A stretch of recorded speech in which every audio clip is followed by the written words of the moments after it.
असितगिरिसमं स्यात् कज्जलं सिन्धुपात्रे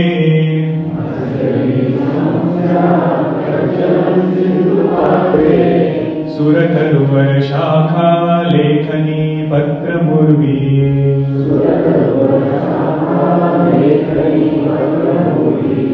लिखति यदि गृहीत्वा शारदा सर्वकालम्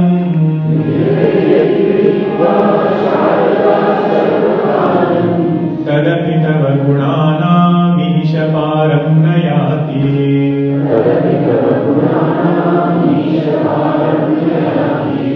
असितगिरिसमं स्यात् कज्जलं सिन्धुपात्रे सुरतरुवरशाखा लेखनी पत्रमूर्वी लिखति यदि गृहीत्वा शारदा सर्वकालम् तदपि तव गुणानामीश पारं न याति.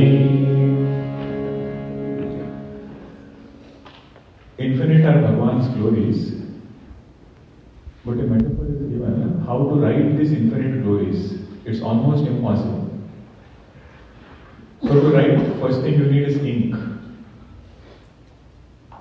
How big is this ink? It is as big as a blue mountain. Now once you get this ink, you need a vessel to mix it. This will remind you of your childhood days, ink pen. You need that vessel to mix that ink. How big is the vessel? The ocean is the vessel.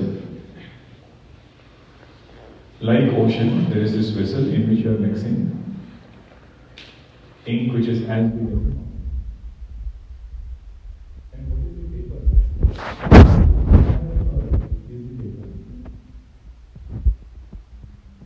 To write the glories of Bhagavan, let entire earth be the paper. Who is the writer? Bring the best one. Mother Sharada is the writer.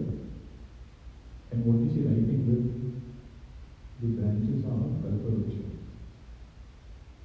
The celestial tree. Those branches she is using to write, dipping it in the ink and writing. For how long does she write? Few days, few months? Even if she writes eternally, still Bhagavan's glories cannot be fully defined. Everything about Bhagavan is infinite only. His form is infinite, his qualities are infinite. Something which cannot be defined in words. 33 and 34, we will chant together. असुर सुर मुनीन्द्रैरर्चितस्येन्दु मौले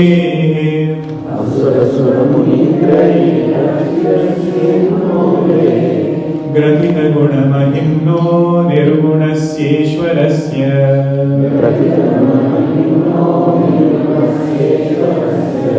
सकल गण वरिष्ठः पुष्पदन्ताभिधानः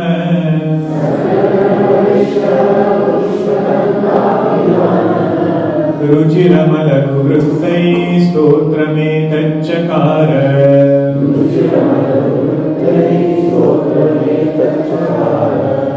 अहर हर नवद्यं धूर्जटे स्तोत्रमेतत्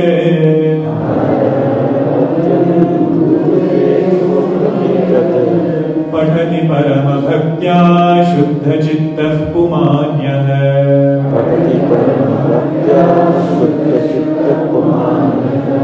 स भवति शिवलोके रुद्रतुल्यस्तथात्र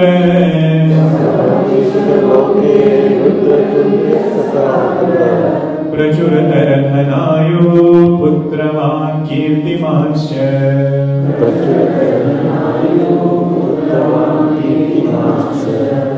असुरसुरमुनीन्द्रैरर्चितस्येन्दुमौलेः ग्रथितगुणमहिम्नो निर्गुणस्येश्वरस्य सकलगणवरिष्ठः पुष्पदन्ताभिधानः रुचिरमलघुवृत्तैः स्तोत्रमेतच्चकार अहर हर नवद्यं धूर्जटे स्तोत्रमेतत् पठति परमभक्त्या शुद्धचित्तः पुमान्यः स भवति शिवलोके रुद्रतुल्यस्तथात्र प्रचुरधनायुः पुत्रवान् कीर्तिमांश्च. Pushpadanta acharya is telling us what is the beauty of this hymn. The king of Gandharvas, by the name Pushpadanta, has composed this beautiful hymn with long meters.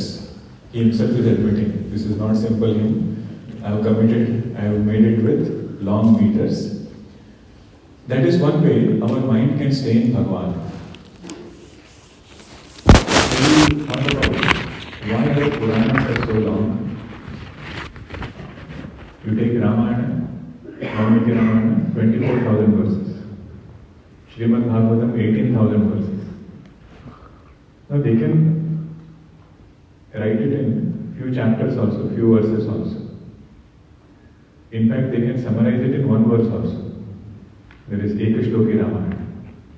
Adav Rama Tapo Vanadi Gamana. But when you have elaboration, mind constantly stays in that topic. So here he says these long meters are actually helping us to keep our mind in the Lord. This hymn is both the glories of Lord, the one who is attributeless and is a ruler of the universe. How does he look? The one who sports a crescent moon on his head and is worshipped by demons, gods, and great. That is the beauty of Bhagavan Shiva. Asuras also worship him, Devatas also worship him. And whoever worships him gets a lot of peace, bliss, and strength. 34th verse is Phalashruti. One thing to note here is, whenever Phalashruti is given, Phalashruti means result. That particular composition has a divine touch. If it was mere composition of a human being, that person cannot write Phalashruti. And if somebody composes poetry, at the end of the poetry he will not say, you repeat this poetry thrice, you will get this result. Because it is human composition. But if you read Hanuman Chalisa, if you chant Hanuman Chalisa, जो सतबार पाठ कर कोई छोटा ही बंती महासुख होई. So this particular line, Goswami is not writing on his own strength. जो यह पढ़े हनुमान चालीसा होए सिद्धि साखी Gauri Sai. This is the witness for this Phalashruti is Lord Shiva. And Ramcharitmanas also he says, I have given words to it, but the teaching came to me from Bhagavan Shiva. So that is the power of chanting these stotrams. It is not mere human composition. It has a divine touch because of which Phalashruti is given. What is Phalashruti of this one? Whoever is pure-minded and recites this blemishless hymn of Lord Shiva every day, but does it with supreme devotion, he attains plenty of wealth, long life, progeny, and fame in this world. Also hereafter, in the abode of Lord Shiva, he becomes like Lord Shiva. What it means here is, we need happiness here, when we are living in this world, in this body. And those who have faith also plan for life hereafter. Both these things will be taken care by Shiva Mahimnah Stotra. While we are here, whatever things we are seeking in life, whatever things we want for ourselves, Pushpadanta Acharya says this stotram has the power to grant us all of those. What should we be doing? Chant it with devotion and pure mind. That sincere chant of the Lord brings whatever we are looking for in life. This is called as Abhyudaya. Abhyudaya means material well-being, and Nishreyasa. Nishreyasa also means spiritual well-being. Both come through grace of God. I don't have to work separately for material well-being and separately for spiritual well-being.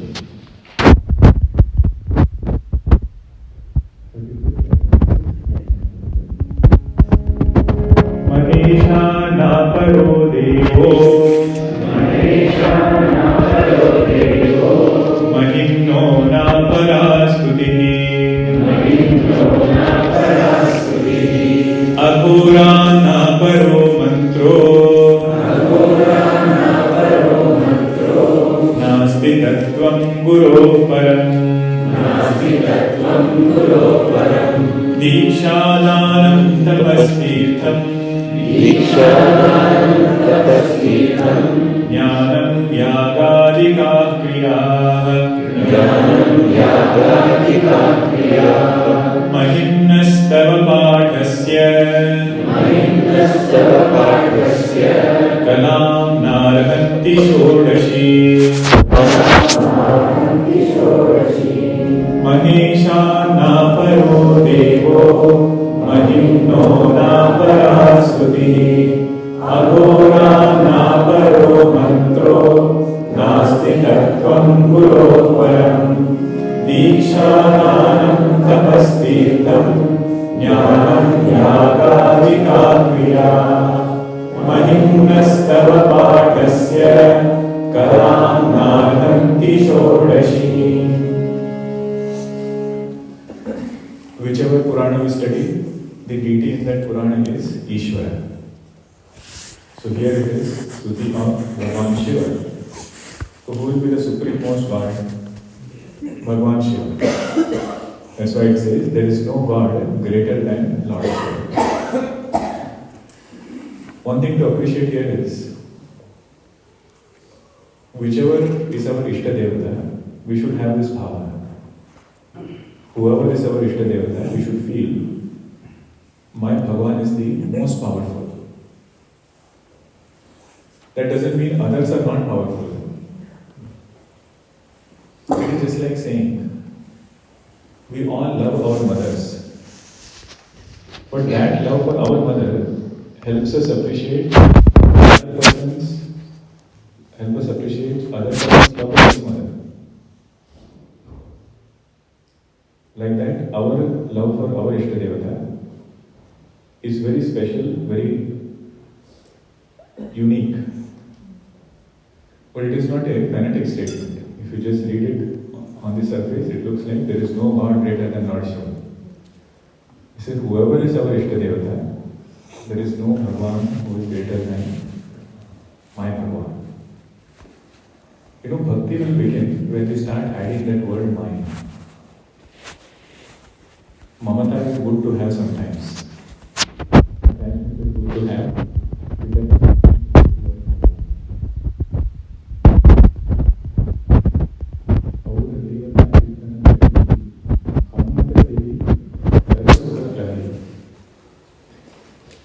If somebody worships Hanumanji, he says you don't have to worship other devatas.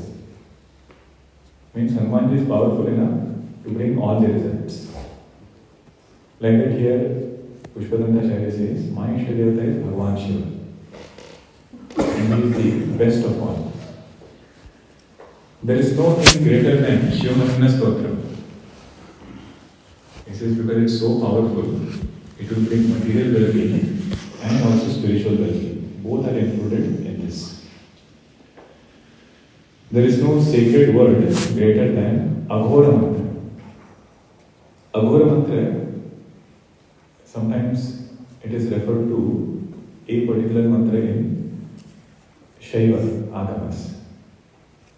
But in some translations, Aghora mantra is referred to simply as Om. There is no mantra greater than Omkar. And there is no truth greater than Guru. There is no truth greater than Guru. This is with this bhavana, we should chant this Shiva Mahimnah stotram. That is the greatness of it. Now, what is the power of Shiva Mahimnah?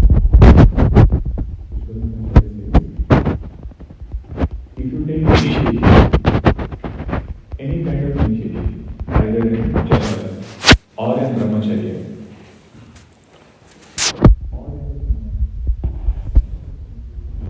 that will give a lot of punya. The one who takes sannyasa, pardon,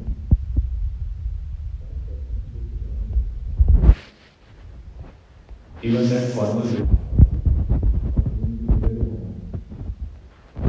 has the power. Purpose of taking sannyasa is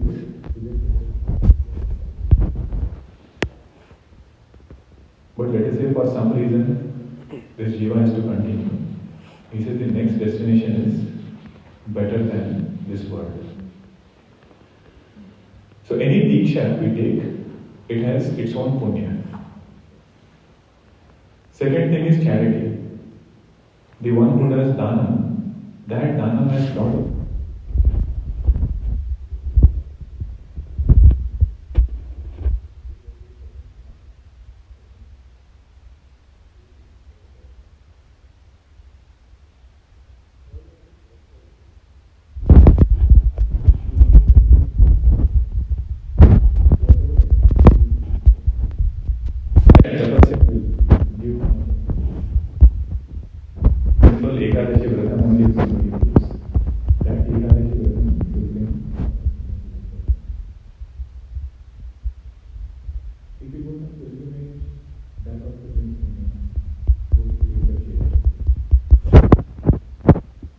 If he does upasana, jnanam here refers to upasana, that upasana gives punya.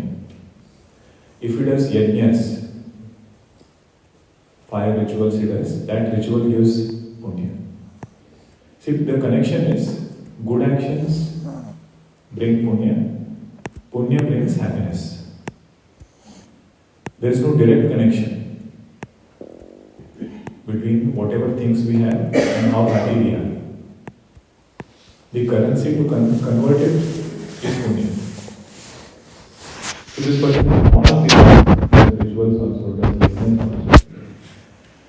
But here it is said, they do not bring merits equal to even 1/16th of the merit gained by the recitation of Shiva Mahimnah stotram.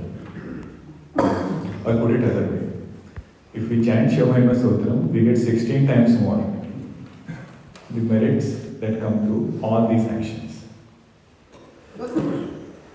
Now this is called as arthavada. Arthavada means praise. I mean, it is not made up.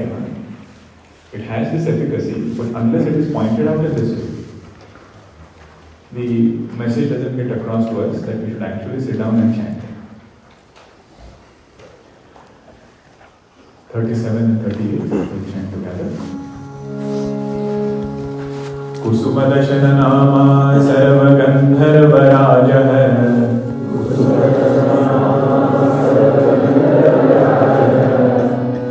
शिशु शशिधर मौलैर्देवदेवस्य दासः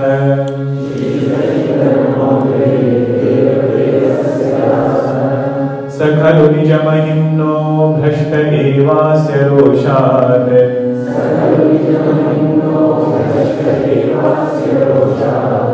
स्तवनमिदमकाशी दिव्य दिव्यं महिम्ना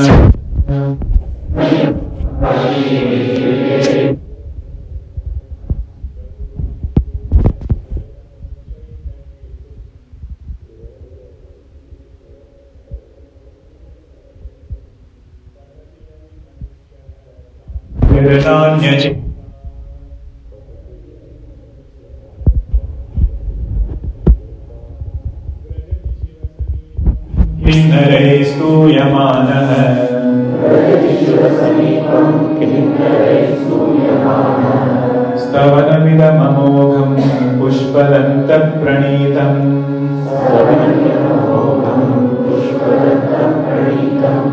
कुसुमदशन नामा सर्वगन्धर्वराजः शिशु शशिधर मौले देवदेवस्य दासः सकलु निजमहिम्नो भ्रष्टदेवास्य रोषात् स्तवनमिदमकाशी दिव्यं महिम्नः सुरगुरुमविपूज्य स्वर्गमोक्षैकहेतुम् पठति यदि मनुष्यः प्राञ्जलिर्नान्यचेता व्रजति शिवसमीपं स्तूयमानः स्तवनमिदममोघं पुष्पदन्तः प्रणीतम्.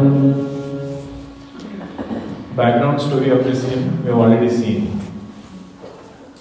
37th verse says, whatever power was lost from Pushpadanta acharya, all of that power he got it back by chanting Shiva Mahimnah stotram.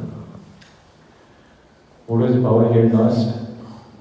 To become invisible. That power he regained. So Kusumadanta, also known as Pushpadanta. You know what is the meaning of Pushpadanta?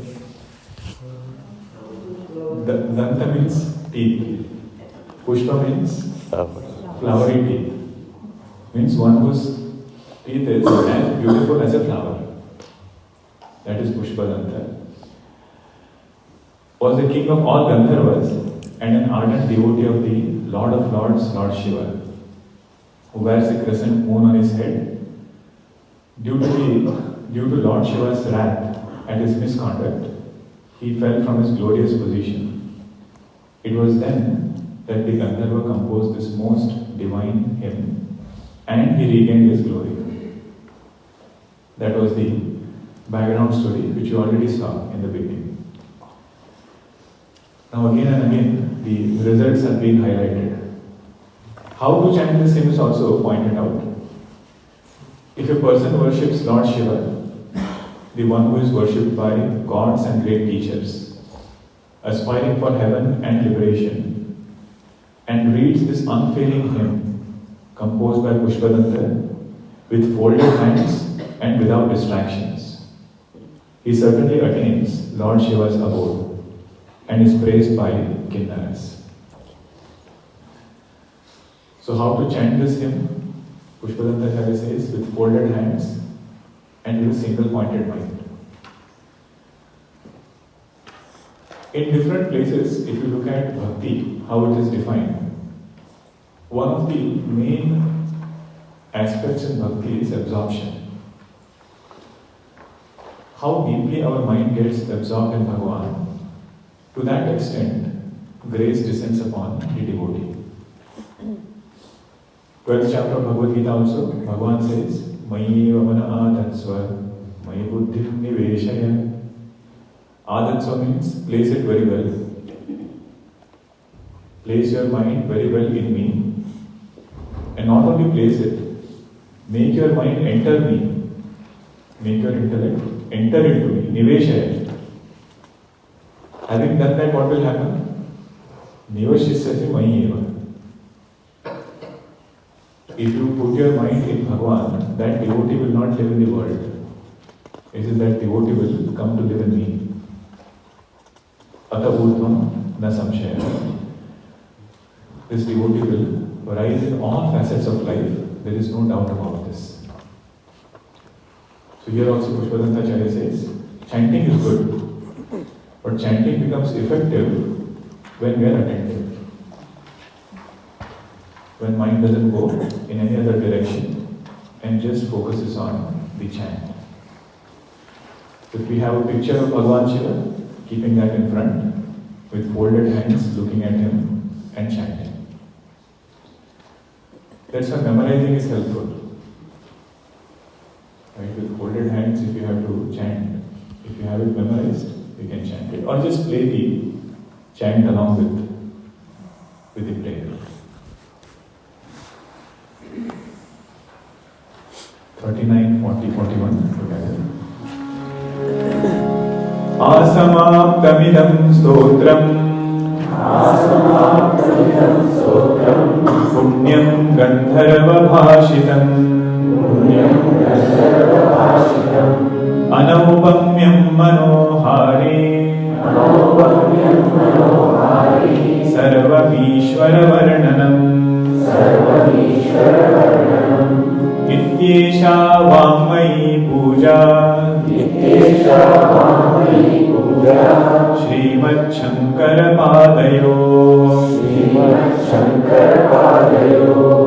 Arpita तेन देवेशः प्रीयतां मे सदा शिवः तव तत्त्वं न जानामि कीदृशोऽसि महेश्वर यादृशोऽसि महादेव तादृशाय नमो नमः आसमाप्तमिदं स्तोत्रम्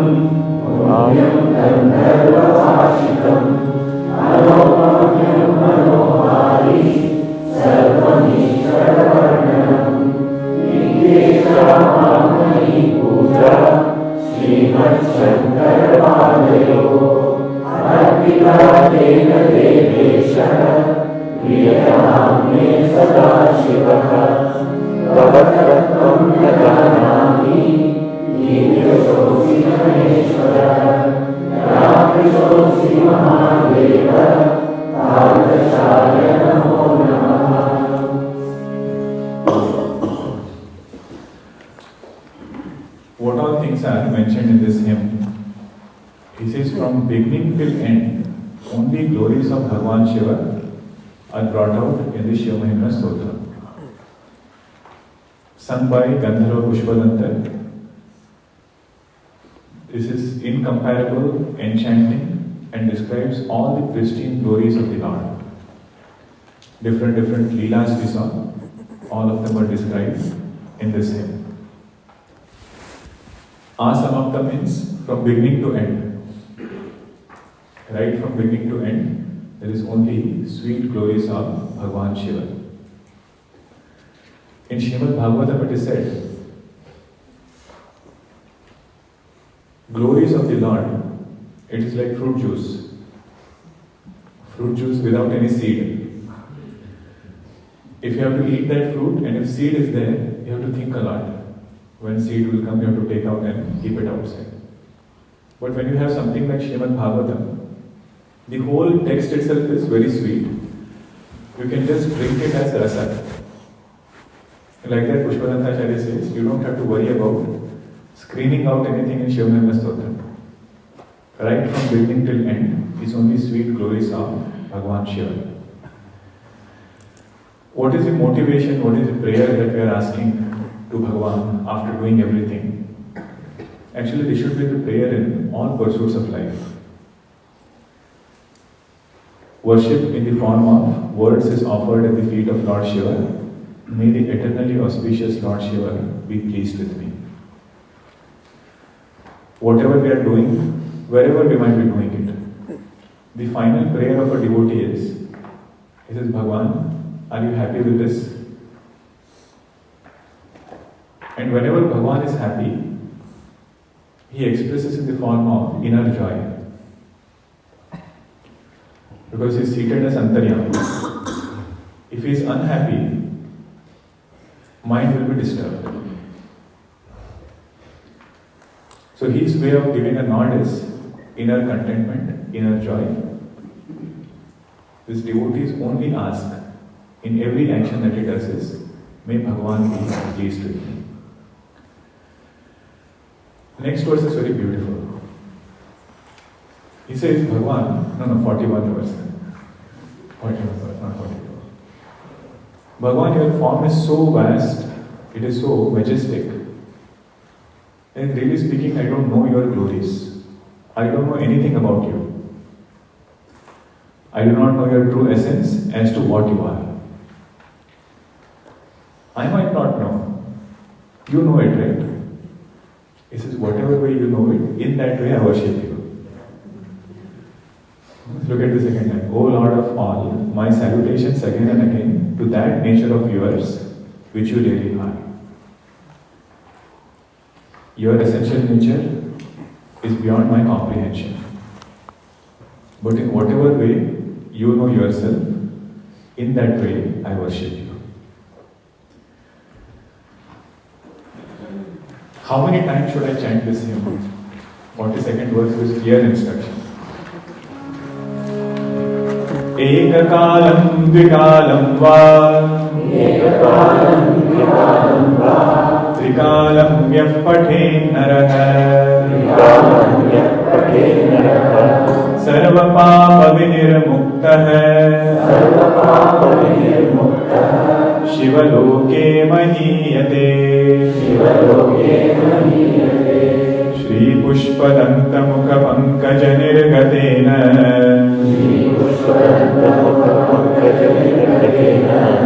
stotrena kilvishaharena harapriyena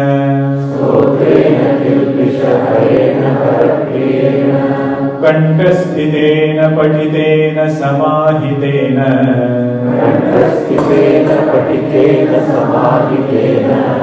Suprenito bhavati bhutapatir maheshah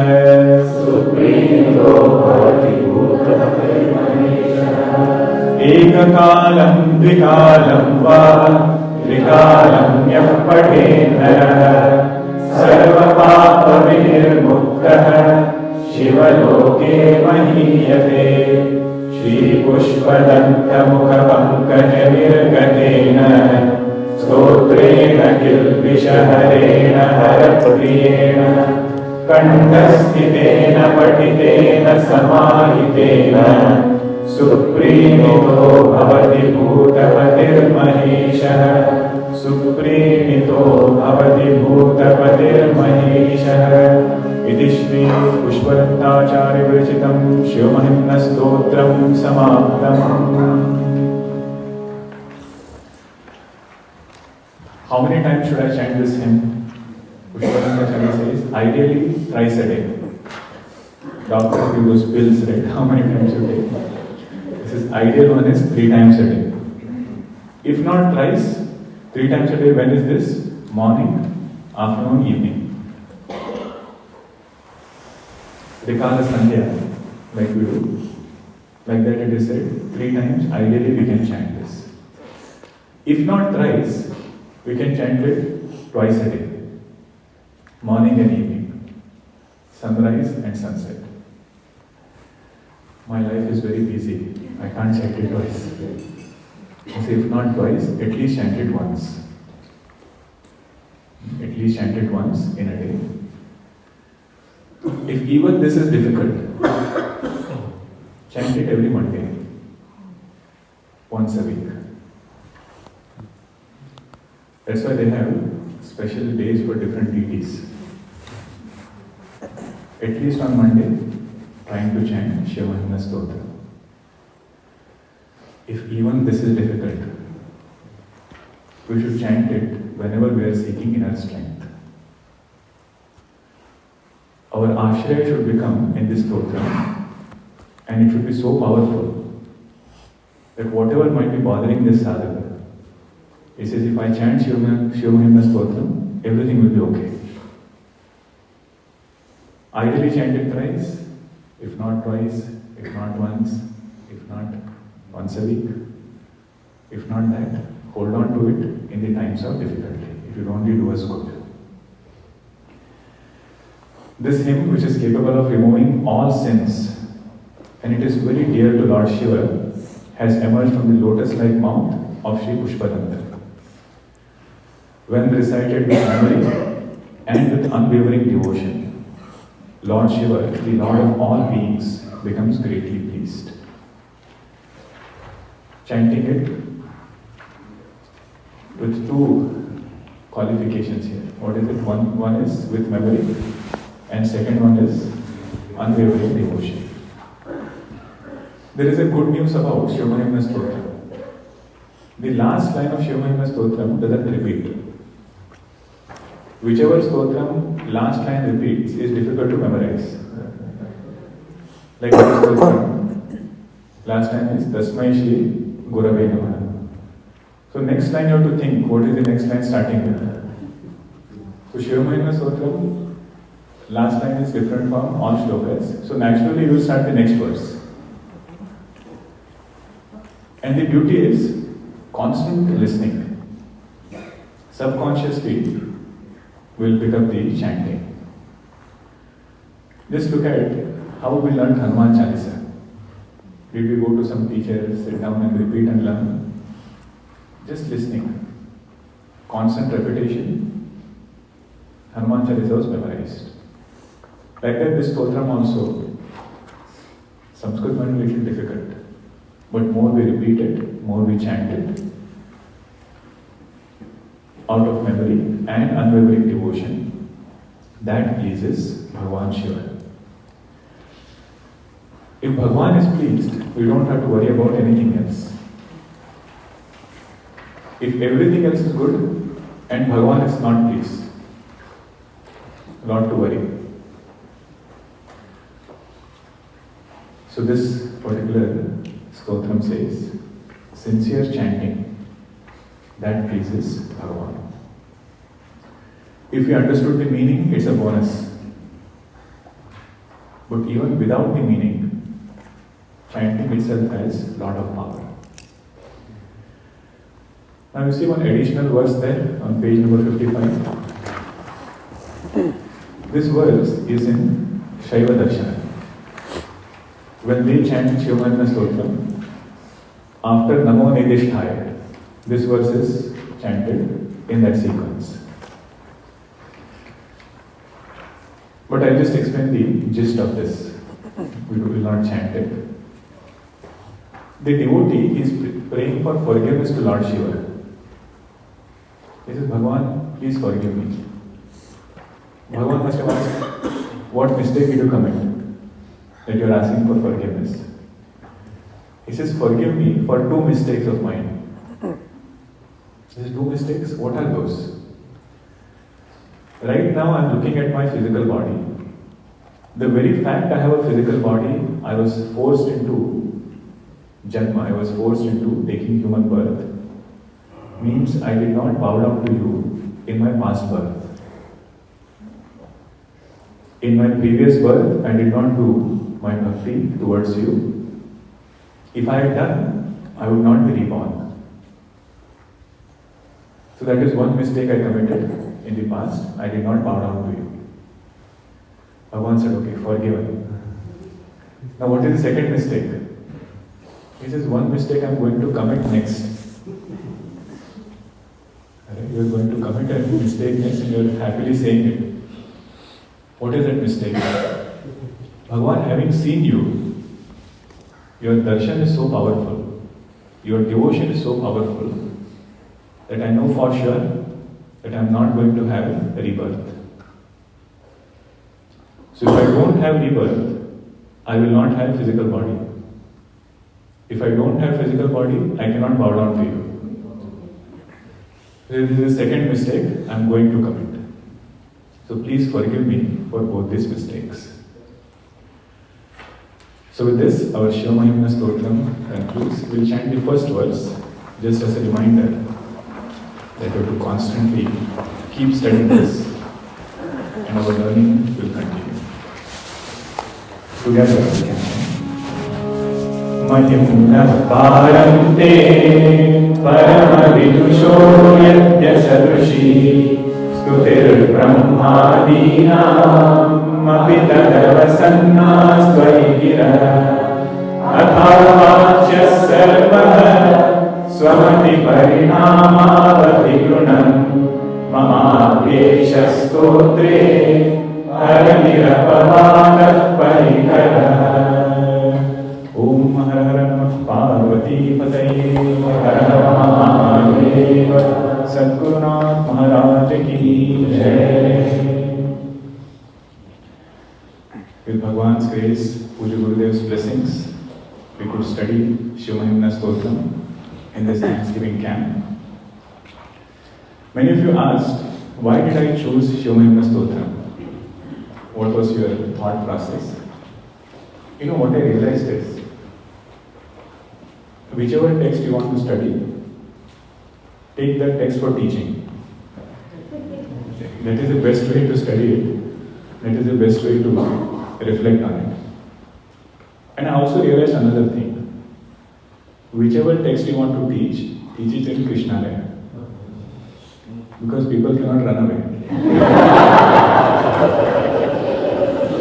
Once you are here, whether you like it or not, you have to come for every class. So Mandukya Karika, if you want to teach it in Krishnalaya. But the main thing is, when I was doing Ishavasya Upanishad, when we were studying Ishavasya Upanishad, there were so many cross-references to Shiva Mahimnah stotram. And we chanted also in our Shiva Puja. Once in a while I would look at the meaning of one verse. And it was so addictive, you look at the meaning of one verse, you feel like looking at the next one, then the next one, and the next one. So I thought we should study it systematically, to whatever extent we could in these 7 classes. That was the motivation. But the main takeaway from this camp or this text is bringing some kind of spiritual routine.